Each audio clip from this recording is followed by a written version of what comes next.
Yorana et Maeva. Bonjour, bonsoir et bienvenue dans notre émission Proud Haiti par les Tahitiens. Nous avons vu que les syllabes du Réo-Tahiti pouvaient être brèves. Exemple, ata, rire, pata, peur, ou longue, ata, nuageux, difficile, pata, Pâques. Prenons le mot faré. Qu'est-ce qui fait que je prononce faré plutôt que faré? Vous l'aurez remarqué, j'insiste mais brièvement sur la syllabe fa. Faré. Faré.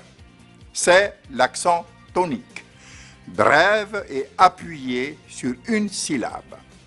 Voici quelques règles qui nous permettront d'accentuer correctement notre Proud Haiti, notre parler tahitien. Les mots de plus d'une syllabe comportent un accent tonique.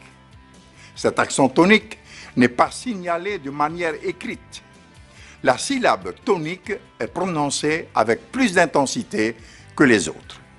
Cette accentuation permet principalement à l'auditeur de distinguer les unités successives d'un énoncé.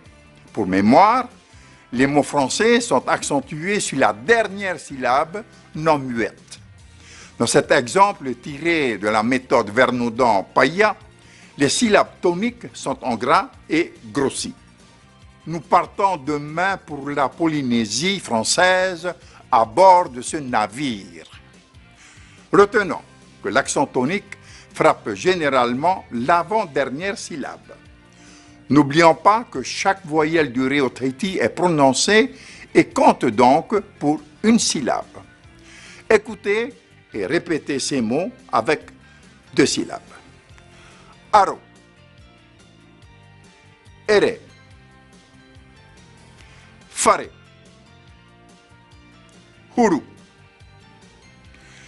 hiri, iri, mato, nato, pia, reo, tara, vana.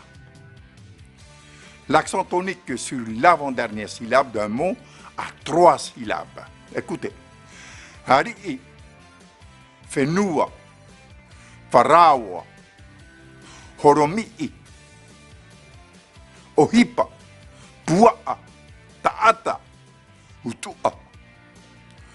Voyons le cas d'un mot qui comporte une voyelle longue avec un tarava par exemple.